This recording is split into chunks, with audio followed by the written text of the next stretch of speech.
Hey friends, it's Chelsea Moore over at the Derby Library. We are here in week number 3 of How to Write a Story. This week is the big, heavily anticipated week. It is the week that we write the story. So we've learned a little bit about ideas and settings and characters. We've done this worksheet about our main character. Now, of course, yours is going to look different than this because this is my story. Your story is different. And then last week we talked about plot lines and the different parts of a story and how we need to know what's going to happen before we ever start writing.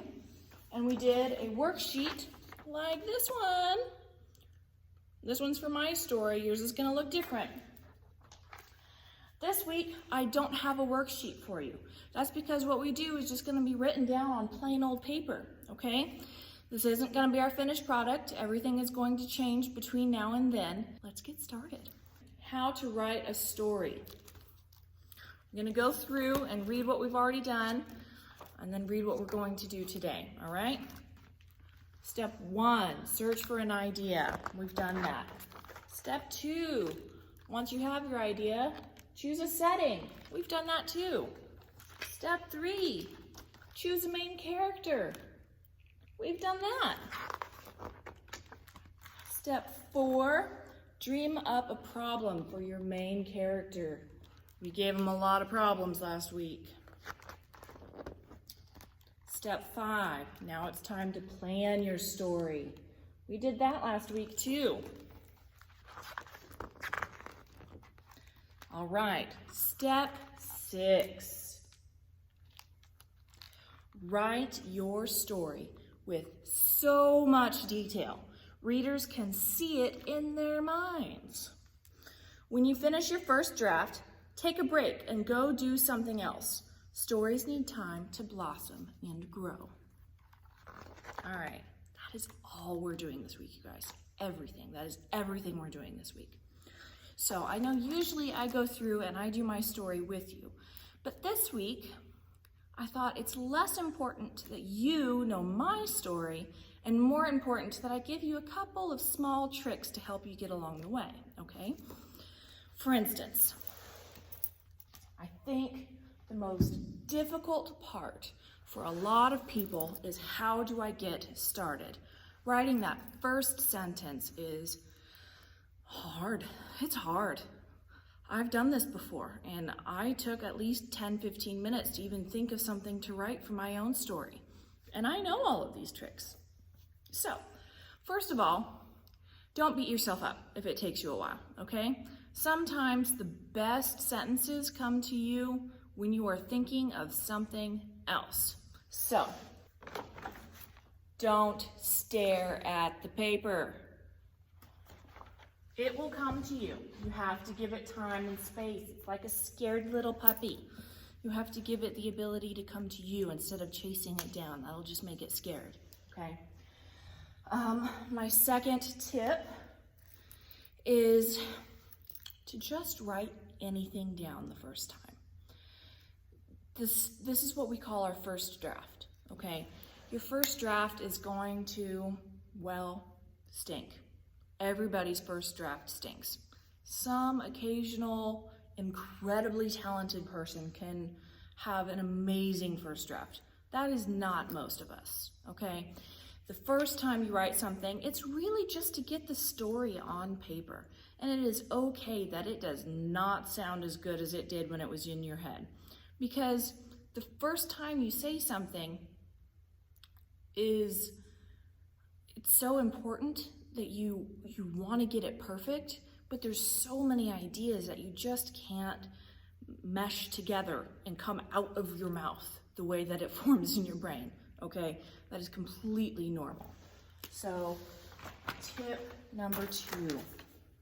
Now, I will give you the example from my story, okay? This is Millie. She's a nobody. That's my first sentence. It's nothing extravagant. It's nothing awesome. I might make it better when we go through and look next week at editing. But for now, that kind of covers what I wanted to do. I wanted to introduce my character. I wanted to tell you the significance of why we are following her. That's because she feels like she's a nobody, like a lot of us do. That's what I wanted, was to tell you who she was and why I connected with her. And next week, we can go through and we can make that better. Or I might decide, you know what? I wrote it exactly the way I meant it the first time. And that's okay too. So, first sentence, just write something down. Last lines. The last line of your story, just like the first line, it can be really important. It's what leaves your readers thinking about you and thinking about your character and your story. It's just like the first line. You write it down. You just write it down and get it over with, and then you leave it alone, like our storybook says. When you finish your first draft, take a break and go do something else. Stories need time to blossom and grow. That is a very, very true statement. You have to give it time. You can't come back and read it every 5 minutes or a few times every day. You have to let it just kind of sit in your brain. And every once in a while you'll think, hey, I have a better way to say that. And then you run somewhere and you write it down on a napkin, on the back of mom or dad's receipt. If you have your story handy, you cross it out and you write the better one, or you erase it and you write the better one. But it is okay to take notes on everything when you think of something. I like to sleep with a notebook next to my bed, because I will, in the middle of my sleep, wake up and think, that is exactly what I was trying to say, and I'll write it down, and the next morning I'll go back and I'll fix it. Does everybody know what a verb is? It's one of those difficult things that we have to learn in school, right? Verbs are the word in the sentence that makes action, okay? So sometimes that is as simple as the word is. Chelsea is teaching the class, okay? Is what I'm doing. I'm just here. Or Chelsea teaches the class. In that sentence, I'm teaching. Teaching is what I'm doing. So the difference between those sentences is that one of them is passive and one of them is active. And one of them, I'm doing something, and the other one, I just am, okay? So if you have a choice between doing passive and active verbs, always choose the verb that says, with less words, something that you are actively doing. So Chelsea is teaching the class. Chelsea teaches the class. An easy way to look at that is one sentence has less words but says the exact same thing. The sentence with less words is actually the better sentence, okay? Adjectives. So we learned about verbs, now we're going to learn about adjectives. Adjectives are the words in the sentence that describe the other things. So, well, we're in a room full of art, aren't we? Let's look at all of these pieces of art. They are all framed. So the framed pieces of art, framed would be the adjective. How about this paper? This paper is white. The white paper. White is the adjective in that sentence. My hair is short and it's blonde.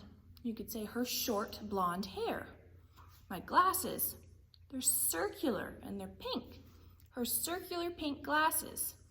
Circular and pink are the adjectives in that sentence. So adjectives are important. But when we're writing and we get excited about something, it's easy to say, she was very excited. Or she was very, very hungry. Or he was very, very mad. Very is a good word. It's a word with meaning. However, sometimes there is a word that says very hungry, or that says very pretty, or that says very mad. This is a good time to find a thesaurus or a dictionary and learn a new word for very mad or very hungry. Very hungry will work, but starving means a little bit closer to what you're saying probably, or ravenous. Ravenous is a big word. It might not be what you're looking for, but it means what you're trying to say. So every time you write the word very down, I want you to look at it and think, is there a better word for what I'm trying to say? And take the very and the other word and combine them and find a better word for the two of them together, okay? Dialogue is a word we use to show someone is speaking in a book. So, have you ever seen a quotation mark? Does it sound better to say, he was wowed, or, wow, he said? Wow is dialogue. If they were to say, if he said wow, and somebody responded, what? Because they didn't know what they were wowed about. That would make a dialogue between two people. Sometimes the best way to show something is happening is through dialogue or through people having a conversation, especially stories that are longer. If your story is going to be longer, then that might be a good way to go. Another tip for you is to always show, don't tell. So I could tell you about the room that I'm standing in, okay? The room that I am in has green carpet. It is a very tall room. It is filled with different pictures. Some of the pictures are framed, some of the pictures aren't. There are brown doors, they're very heavy brown doors. The time is on the wall, on a clock. There are 1, 2, 3 exit signs. Or I could show you how to say that same thing. The girl walked past the heavy brown door under the exit sign and was wowed by the magnificent art on the wall. It was as if she stepped into another dimension when she saw the birds and the houses and the big black and white portrait of a tree on the other wall. See, one of them paints a picture for you. The other one tells you what they see. If you have the option, always show instead of tell. If you can make somebody pull them into the room that you're in and show it to them, they're going to remember it a lot more than if you were to just tell them about the room that you're in. Finally, if you're having trouble with any of this, one of the best tricks for most writers is to read. The best way you can learn is to look at other examples of what you're trying to do. So if you really like a certain author, then you can start reading books by that author. And while you're reading it, think, if I was them, why would I have written it this way? Or if I want to be like them, how do I make my story sound like their story? Like maybe you're a fan of the Fly Guy books, and you think, I want my stories to sound funny, and I want my stories to have pictures like that. Well, the best way to do that is to study the Fly Guy books and to look at their words and look at their pictures and see how they come together so that you can better copy them. Now, you don't want to actually copy them, but you can make your words sound like that using the techniques that they do. So if you're struggling this week, go through your books at home, come to the library and check out a couple of books, especially books that you already liked, and think, what about these books is similar? That I like them, because if I like them, that's probably the kind of style I'm going to write in. There are a whole bunch of books that you can check out if you have questions or if you want to learn a little bit more about writing. Like this live writing book by Ralph Fletcher, or this Writer to Writer book by Gail Carson Levine. She wrote Ella Enchanted. Or Once Upon a Time, Writing Your Own Fairy Tale.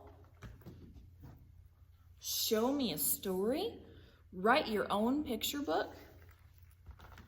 Or, of course, How to Write a Story, the book that we're following. and a whole bunch more here at the library. You can get a whole bunch of tips from people, not just me, but other people who are successful. They do this for a living, and they write books so that you can maybe do it too. So that's our program this week, okay? Now, if you have any questions at all, this is gonna be a tough week. It's gonna be full of hard work, okay? Please come see me. Come see me. I want to read your stories. I wanna help you write your stories. And know that even though this first week is gonna be tough, when we get to the end of this week, you will have written a story. And next week, we're gonna go back and we're gonna make it better. And the week after that, we're gonna go back and make it even better again, okay? A lot of writing is editing. So don't be afraid if you get to the end of your story and you think, man, this doesn't sound the way I wanted it to. We've got a couple more weeks to make sure that it sounds exactly the way you want it to, okay? So just write down the bones, okay? Get the bones of the story down, and we'll go back and we'll put the meat on them later. I look forward to chatting with you guys next week, okay? Bye.